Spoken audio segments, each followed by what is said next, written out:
para conquistar aquilo para o que também foi conquistado por Cristo Jesus. Santo Deus, Pai amado, aqui está o teu povo, Pai Santo, diante da tua palavra, almejando, ó Deus, conhecimento, sabedoria do alto, para não somente compreender o sentido de cada palavra, cada exortação, mas principalmente, ó Deus, pedindo capacidade para viver de acordo com a tua orientação, da tua vontade. Assim, Pai, abençoa todos nós, guarda-nos, Senhor, de todo mal e nos proteja enquanto andamos ao teu lado. Oramos em nome daquele que amamos. Oramos em nome do Senhor Jesus Cristo. Amém. Amém. Desenvolvendo esta carta, nós vemos que Paulo, no versículo 11, ele diz que ele almeja, ele tem um desejo que norteia a sua vida, e o desejo de Paulo é alcançar a ressurreição dentre os mortos.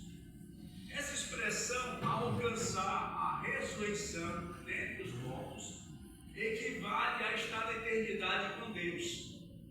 Então, Paulo usa a ressurreição futura como a entrada, o início da vida eterna propriamente dita. E ele tem esse desejo, ele vive em função disso. Não importa o que vai acontecer na vida dele, não importa as circunstâncias, os problemas, as dificuldades, a morte ou a vida, ele está focado em alcançar essa ressurreição que lhe dá direito à eternidade. Esse é o foco dele. No verso de hoje, na exposição dessa carta, nós encontramos ele abrindo o pensamento, empregando um termo. É um exemplo de um atleta. Como um atleta de alta performance, como ele se prepara, como ele se dedica, como ele abre mão de muitas coisas para alcançar a coroa, alcançar a vitória. E diz que o crente não é diferente. O crente vitorioso, irmãos, é aquele que está focado, que abre mão de muitas coisas dessa vida para continuar servindo a Deus, continuar andando nessa caminhada cristã. Então, nesse ponto, Paulo emprega o exemplo de um atleta de corridas. Aqui, Paulo vive uma circunstância onde os jogos atléticos olímpicos já existiam. Paulo certamente foi ver os atletas correndo, e diz a história que os atletas corriam nus, sem roupa, porque a roupa embaraçava, a roupa atrapalhava o movimento do atleta, a desenvoltura dele. Então, por isso ele diz: olha, tira essa roupa e como o atleta corra. Então, muitas coisas nessa vida nos atrapalham mesmo. E se a gente não tiver cuidado, essas amarras, essas roupas que o mundo tende a nos colocar, atrapalha demais a nossa corrida em direção a Deus ou com Deus. Então, Paulo ele usa o exemplo de um atleta que ele conhecia muito bem, e ele então quer que o crente viva assim, como alguém que está desembaraçado, que deixou ao lado toda a dificuldade e o seu coração é para Deus. O crente, obviamente, meus irmãos, não alcançou o objetivo de Deus para a vida dele. E quando pensamos em vida cristã, nós devemos pensar que há um objetivo, há uma meta, há um alvo que nós devemos colocar em nossa frente, mirar para ele, andar para ele. E esse alvo é alcançar a perfeição.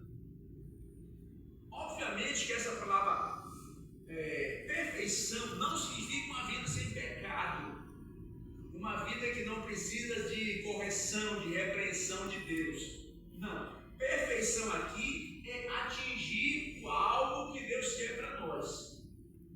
Perfeição nada mais é do que assemelhar-se a Cristo em nosso dia a dia, para de alguma maneira representá-lo bem. O crente perfeito é o crente que parece com Jesus. É o crente que sabe agir como ele agiu, viver como ele viveu, priorizar o que ele priorizou, abrir mão do mundo para servir a Deus, cumprir a sua missão cabalmente, não importa a dor que venha passar. Então, o objetivo do crente é atingir essa perfeição, é cumprir a sua missão, é cumprir a carreira, guardar a fé e chegar no final. É por isso que a gente está falando isso aqui. O crente tem como objetivo supremo, ou deve ter, o assemelhar-se a Cristo. Você lembra que durante 3 anos, Pedro, Tiago, João e aquele grupo apostólico andou com Jesus? Antes não, eles não andavam, mas durante 3 anos eles acompanhavam Jesus. 3 anos depois, Pedro foi posto à prova, e uma das coisas que a empregada, a moça, a serva lá disse para ele foi: o seu modo de falar, o seu modo de ser indica que você é um dos tais, que você é um seguidor de Jesus. Do jeito que você senta, do jeito que você anda, do jeito que você fala, você está nos mostrando que você parece com Jesus. Então Pedro, com medo, disse: eu não pareço com ele não, nem conheço esse homem. Veja, 3 anos de convivência já transformou Pedro, aquele homem já estava assemelhando-se com Jesus. Quanto tempo nós temos de crente? Eu tenho mais de 40. E outros aqui também mais do que eu. E outros menos, mas quanto tempo nós temos vivido? E se esse tempo vivido nos assemelhou a Cristo, nós vamos mais parecidos com Ele à medida que os anos passam. É exatamente isso que Paulo está dizendo aqui. Eu quero a perfeição. Eu luto para alcançar isso. E a perfeição é chegar numa comunhão tão grande com a palavra, com Cristo na palavra, que sejamos parecidos com Ele, que o nosso pensamento já não seja pensamento nosso. Anular. O primeiro verso que eu decorei na Bíblia é aquele que diz: eu estou crucificado com Cristo. Logo, não sou eu quem vive. Cristo vive em mim. E esse viver que agora eu tenho na minha carne, vivo pela fé no Filho de Deus, que me amou e se entregou por mim. Essa é a ideia que Paulo está colocando aqui. Viver de uma maneira que já não é você que vive. Já não é o teu pensamento que comanda as tuas ações, as tuas decisões, mas é o que Deus ordena. É correndo para o alvo. Como vimos isso na palavra de Deus. Porém, como um atleta envolvido numa disputa ou numa corrida, o crente deve continuar a buscar esse alvo com esforço absoluto. Não há momento, não há aquela ideia do crente parar de correr para o alvo, parar de caminhar para o alvo, se dar por contexto com a vida que tem, ou com a vida que tem. Eu lembro, numa Olimpíada aí, há alguns anos atrás, uma moça, não sei realmente o pai dela, mas ela estava numa maratona, creio. E quando chegou nos metros finais, essa moça ela entrou numa crise profunda de dores musculares e tudo. E ela vinha quase que morrendo para cruzar a gente chegar, e ela vinha se arrastando. E alguns da equipe correram para ajudá-la, e ela dispensou aquilo, ela veio, quase não podendo mais, quase morrendo, literalmente esgotada, dando toda a força, seus músculos já estavam exaustos, mas ela chegou na linha final.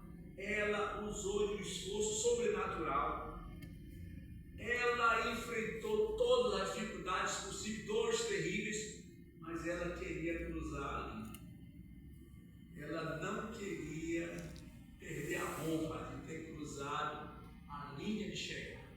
Em último lugar, não importava, o que importava era atravessar. Será que nós somos assim?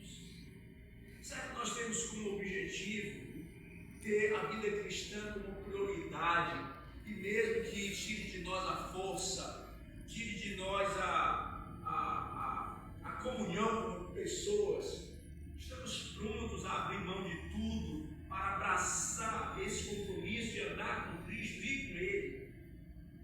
A realidade, irmãos, é que a busca dessa perfeição, desse andar e parecer com Cristo, Paulo diz que deve ser o objetivo de cada crente. Às vezes na igreja ou nas igrejas existe essa ideia. A igreja tem 150 membros, tem 200 membros. Então 30 vão ser de oração. Esses irmãos aqui vão sustentar a igreja com oração. 50 vão ser dizimistas. Esses 50 vão sustentar a igreja com dízimo. E sai estancando. Você vai fazer isso, você vai ser isso e ser isso. Então, de repente, a igreja está toda cheia de departamentos. Os que sustentam, os que oram, os que pregam, vão para missões. Mas esse não é e nunca foi o objetivo de Deus. Cada crente deve viver de uma maneira a que a sua vida seja totalmente integrada nessa obra de Deus. Isso aqui eu faço, isso aqui é do irmão, quem tem que pregar é o pastor, quem tem que evangelizar é o pastor, o grupo de missões, quem tem que dar dízimo é quem tem o salário alto. Então começa a se excluir. E essa exclusão não tem respaldo, não tem apoio na palavra de Deus. E isso são desculpas. Certa vez um pastor disse aqui para nós: quem quer fazer a obra de Deus encontra 1000 razões. Quem não quer fazer a obra de Deus inventa 1000 desculpas. Queremos razões para fazer ou desculpas para não fazer. A realidade, meus irmãos, é que cada crente deve ter como alvo, como objetivo de vida, onde quer que ele esteja. Não precisa estar no seminário, no púlpito de uma igreja, mas onde quer que ele esteja, ele deve ter como objetivo supremo de vida, o ser semelhante a Cristo. Eu gosto muito do que Paulo escreveu em Romanos 8, 29. Só vou ler aqui rapidamente, nosso tempo é curto. Diz: pois aqueles que Deus de antemão conheceu, Ele também os predestinou para serem, olha só, Deus realizou um trabalho glorioso na eternidade passada. Conheceu, predestinou, elegeu, salvou, para que esse cidadão, esse crente, que foi atingido pela misericórdia de Deus, alcançado pelo favor de Deus, para que ele seja conforme a imagem de seu filho.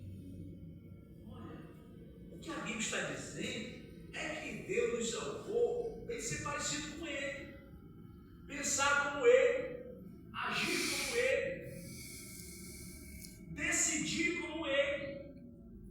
Nesse momento encontramos que, ou podemos afirmar que a carne não tem prioridade, mas o fazer a vontade de Deus.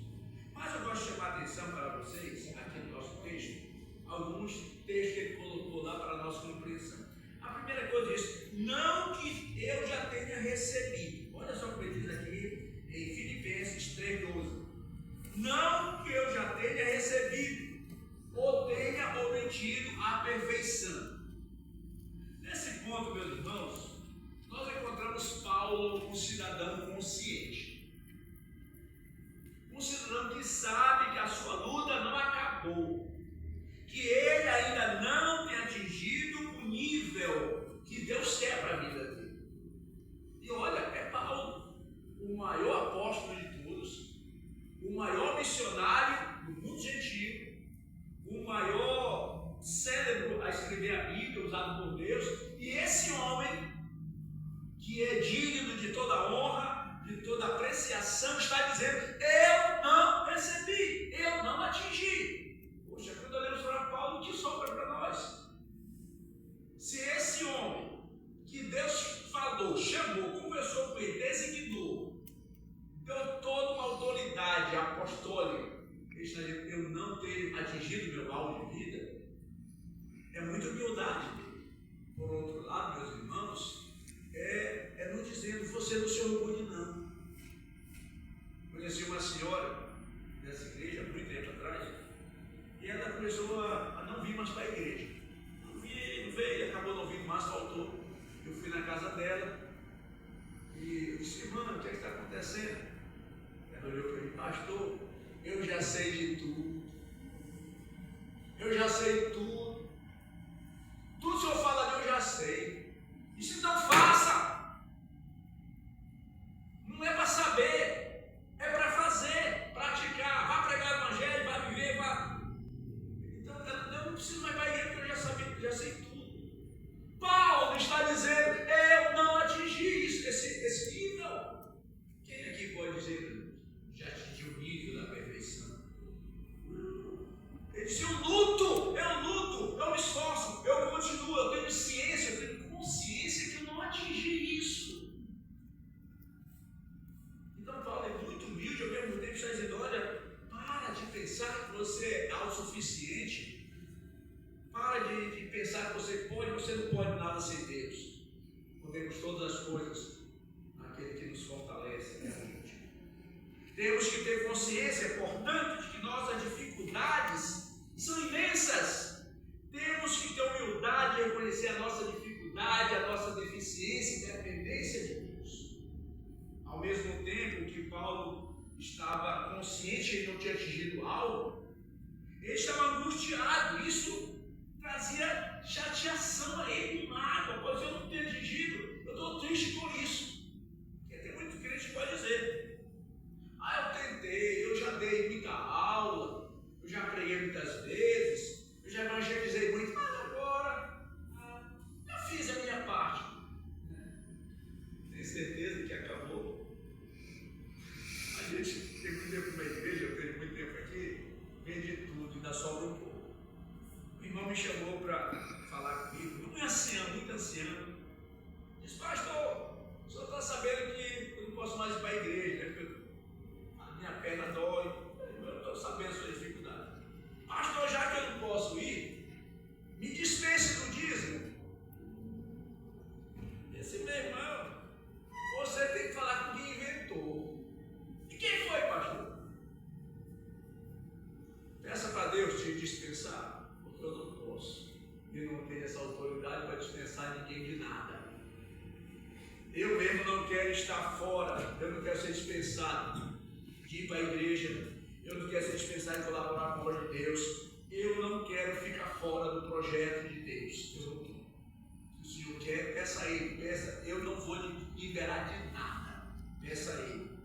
Paulo era angustiado, não, eu já fiz, eu não atingi a perfeição, então tá bem, eu tentei, Deus viu que eu tentei atingir a perfeição, o ser igual a Ele, eu lutei por isso, mas não consegui, pronto. Paulo vai dizer, eu continuo, eu como aquela moça na corrida, eu não vou ganhar a corrida, eu não vou ser campeã, mas eu não vou parar.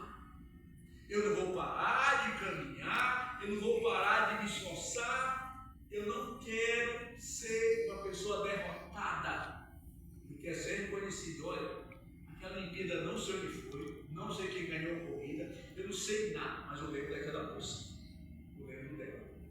Então, meus irmãos, ao nosso esforço, a nossa dedicação, o nosso zelo para com Deus vai ser recompensado pelo próprio Senhor. Eu não recebi ainda, mas porque não consegui ser igual a Cristo, eu não vou parar. Olha o que ele diz em Filipenses 3:12 ainda. Mas, esse mais faz toda a diferença, né? Prossigo para conquistar. A ideia de prosseguir, meus irmãos, é uma ação contínua. É como se estivesse dizendo, olha, eu não paro não, eu não vou descansar. Conta-se uma... Aliás, eu li no livro isso aí, quando eu era menino, criança, que a lebre, para quem não sabe, a lebre, ou o coelho, é um dos animais mais velozes do mundo. A lebre ela é muito veloz. E a lebre desafiou o jabuti, que é lento que só, para uma corrida. Quem ganhasse a corrida ia ser presidente lá do pedaço, tá? Aí a Leve, vamos Jabuti, vamos disputar a corrida, vamos, Jabuti, vamos, quem chega primeiro. Rapaz, no que deu a pista lá da saída, a Leve deu uma voada, só viu a poeira da Leve. O Jabuti. Era passada, a Leve sumiu mesmo. Chegou lá na frente, rapaz, a Leve, sabe uma coisa? Eu vou dormir, descansar. Que o Jabuti não vai chegar aqui tão cedo. Depois eu levanto e chego lá na vitória. O Jabuti, a Leve parou para dormir. O Jabuti não parou, não. O Jabuti nunca parou. O Jabuti passou pela Leve, a Leve. O Jabuti. Mesma passada, mesma disposição, mesmo ânimo, prosseguindo sempre. Não parou para descansar, não parou para beber água, não tinha cansaço. E quando a Lebre acorda do seu sono, ela vê o Jabuti quase cruzando a linha, o Jabuti quase ganhando a corrida. A Lebre se desespera, a Lebre ela vai com toda a força. Quando ela vai chegando, o Jabuti alcança ali, o Jabuti foi vencedor. Sabe por que ele ganhou? Não era porque era mais rápido, porque ele não desistiu. Ele estava firme no propósito de chegar na linha. Sabe, meus irmãos, a vida cristã é assim. A gente tem que ter compromisso com Deus de ir até o final. Ao longo dessa corrida, vamos encontrar muita dificuldade, muita opressão, muita tribulação mesmo. Tribulação vem de tudo quanto é lado, de pessoas que nós amamos, de pessoas que nem nos conhecem. A gente vai levar chute, chicotada, vai ser humilhado de tudo quanto é lado. Não desista não. Corra para o alvo, engatine para o alvo, se arraste para o alvo, mas não deixe de prosseguir em conhecer e amar a Deus. Paulo está dizendo isso. Eu prossigo, eu não paro.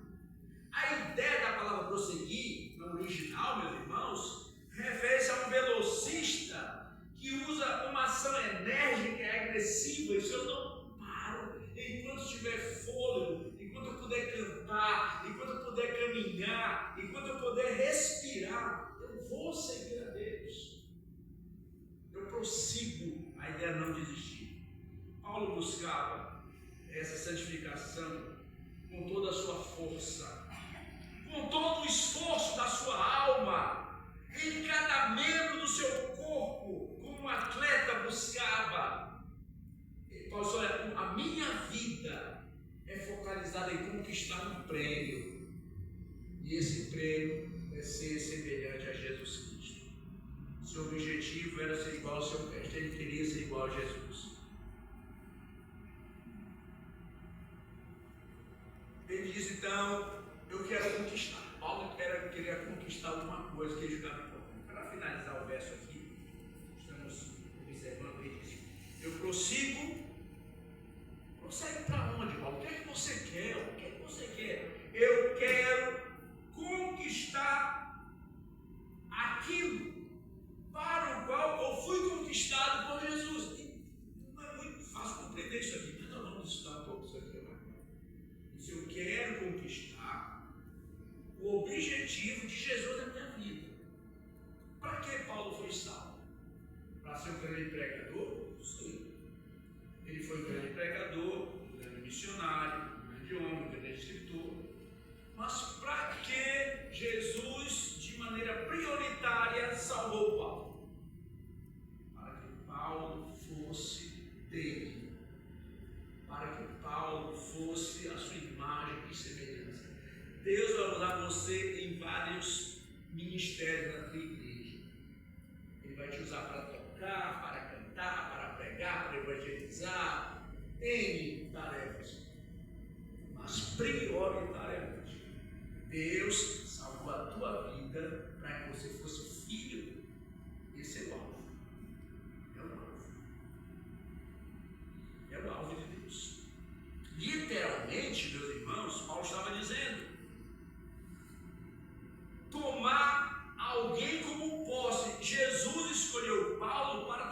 posse dele, para que Paulo fosse dele.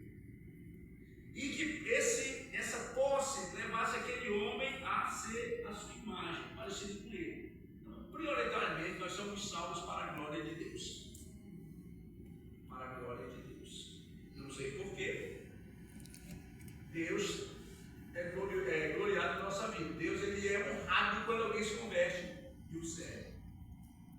Finalmente, meus irmãos, podemos dizer que Paulo, o apóstolo, estabeleceu esse como seu objetivo máximo, prioritário, pelo qual ele desprenderia qualquer esforço, enfrentaria qualquer dificuldade. A vida poderia lhe trazer a vida ou a morte, a fome ou a fartura, a escassez, a nudez, mas ele não abriria mão de continuar buscando esse alvo na sua vida, que era ser semelhante a Cristo. Tudo faria para alcançar essa comunhão com Deus, até a exaustão. Interessante que no final da sua vida, Paulo ele vai dizer o seguinte: ele vai dizer, eu completei a carreira, combati o combate e guardei minha fé. Mas ele também diz algo interessante. Vocês lembram muito bem, eles são estudiosos da Bíblia. Eu estou sendo oferecido como sacrifício, uma libação. O tempo da minha chegada se aproxima, está perto. Não, mas eu estou realizando na minha vida o propósito. E enquanto esse propósito não chega, eu vou continuar para o alvo. O descanso é lá. O estar no colo de Abraão é lá. Aqui, meus irmãos, é correr para o alvo. É caminhar em direção à glória. É caminhar para ser parecido com Jesus. É assim que Deus vai abençoar a tua vida, vai abençoar a nossa igreja, vai abençoar tudo aqui. Quando cada um de nós colocar no seu coração o alvo de ser parecido com Cristo, de pensar como Cristo pensava, de agir como Ele agia, de viver como Ele viveu, não fazendo a sua vontade, mas fazendo a vontade desse é o alvo. Deus nos abençoe e nos faça crescer na direção de amá-lo sempre, obedecê-lo sempre. Ó Senhor nosso Pai, estamos estudando a Tua palavra, Pai Santo, e queremos Te agradecer pelo privilégio que cada um aqui tem de abrir a Bíblia e encontrar nela, Senhor, direcionamentos para a vida.